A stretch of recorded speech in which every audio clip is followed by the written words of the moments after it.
The two areas on blockchain keeping institutions up at night is risk around DeFi, specifically bridging, and quantum computing.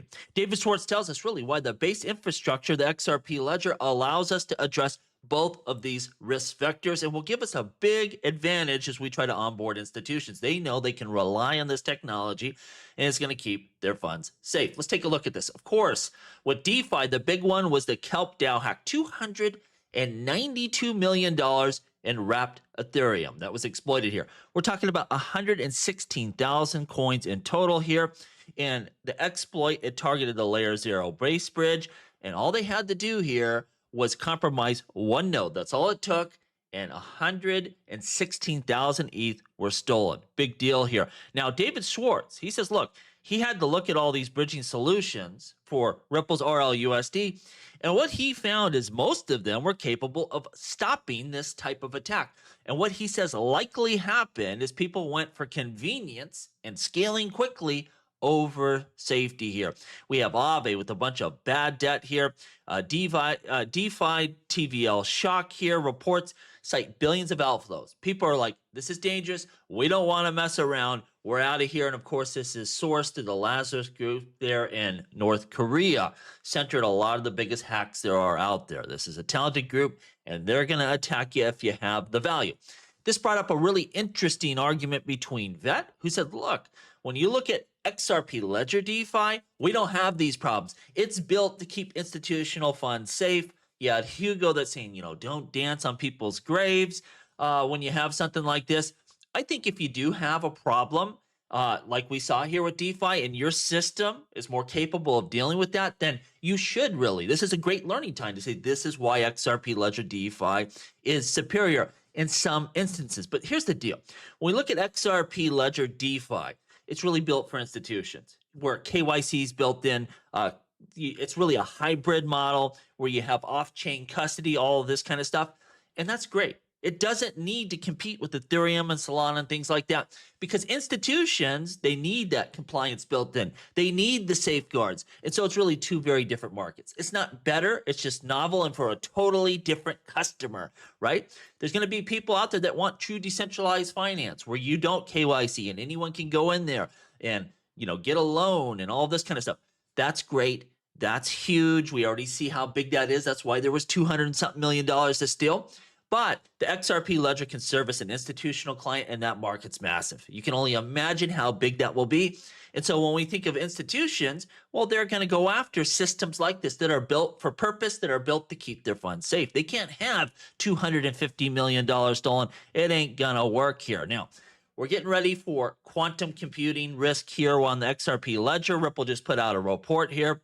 And the problem is right now they're harvesting data to decrypt later, expose public keys. And so Ripple and the XRP Ledger developers, they're taking a proactive defense. Not this, we don't have to worry about it till some, far off time in the future. I'm telling you, I thought where we are today within AI would have taken a decade. And a lot of people shared that same assessment.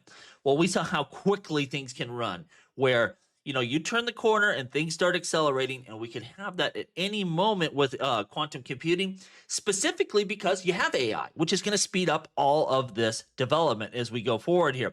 And so what Ripple's really doing, they're out in phases. They want to be fully transitioned by 2028, which by most people's metrics will be in time, right?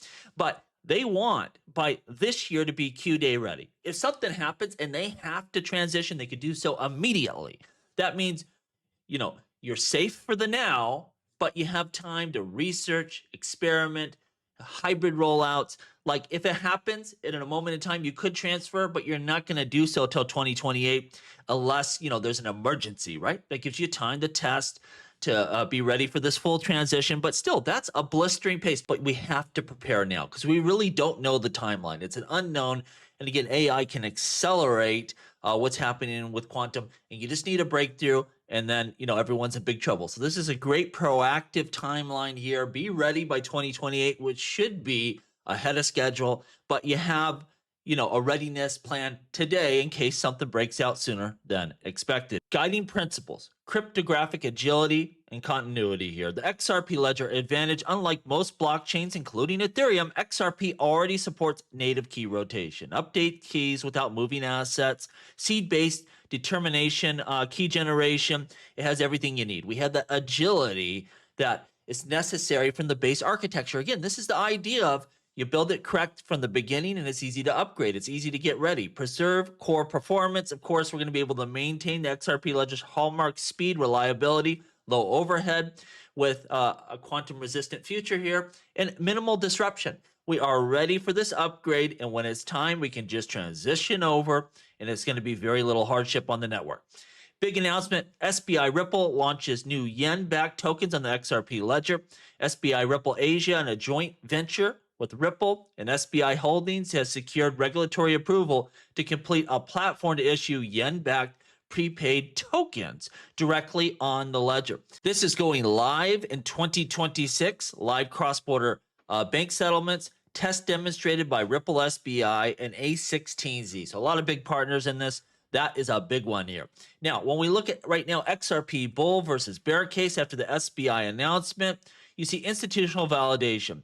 Japan leads global XRP ledger adoption. Standard Charter, after this announcement, maintains its target for this year of $2.80, and they're shooting for $12.60 by 2028. Supply contraction, people argue, but there is no doubt. XRP is hitting record lows on exchanges, and ETFs alone will vacuum up a lot of that supply. Real utility with the XRP ledger. Again, we have live payment rails going up. We have things like this announcement with SBI. It's a big deal. The bear case is, well, all this stuff is early, right? We are just starting to gain traction and volume, but we're making our way forward here with real utility, real systems with real partners here. Strategy, they just added 34,000 Bitcoin for $2.54 billion. This is one of their biggest buys of all time. We also saw Tom Lee make a record-setting buy with Ethereum. What's going on here? It's two things, in my opinion. They are front-running the end to the Iran war, and number two, clarity. Those two things happen, and we should see a nice pop within crypto, and man, especially Tom Lee, but both of these guys need a little bit of a win here because they are underwater at the moment. We see this blame game going on right now. No one can decide who's at fault. A lot of people, though, they are siding with Kelp DAO, saying, you know what? No, this was a LayerZero problem here. I think David, though, sides more with LayerZero, saying, yeah, it's probably cutting corners as they implemented these systems. We'll find out more as we go forward. It doesn't really matter. It just shows there's a lot of risk in these systems that many people don't recognize. Crypto Fund's primary challenge against Maxine Waters. So Maxine Waters, in her upcoming election, 69% of her opponent's funds are coming from the crypto space. They want her out of here. It's a big risk as we go forward, make no doubt. But if you're going to be anti-crypto, you're going to see a lot of money coming in to try to get you out of office. Crypto Capitol Hill strategy. Why Waters? Why now? Well, if we have a Democrat winning, this is very dangerous because Maxine Waters could be the chair of the Financial Service Committee. You could have Elizabeth Warren in power, Brad Sherman. Like, this could be nightmare city. We need to get some of these people out. A lot of it will have to do with the incoming administration. If it's Democrat, they could still be pro-technology, and you'll see a totally different approach. With President Biden, I don't think he was anti-crypto. He just didn't care, so he let a lot of these people run wild. We'll see it play forward. You know, understand this. You will have another Democrat president eventually. Make no mistake, it will happen. Hopefully by then, you have someone that's pro-crypto, pro-technology, and we have laws in place, so it really doesn't matter. Let me know what you think down below. As always, please like, please subscribe. The revolution will be televised right here on Jungle Link.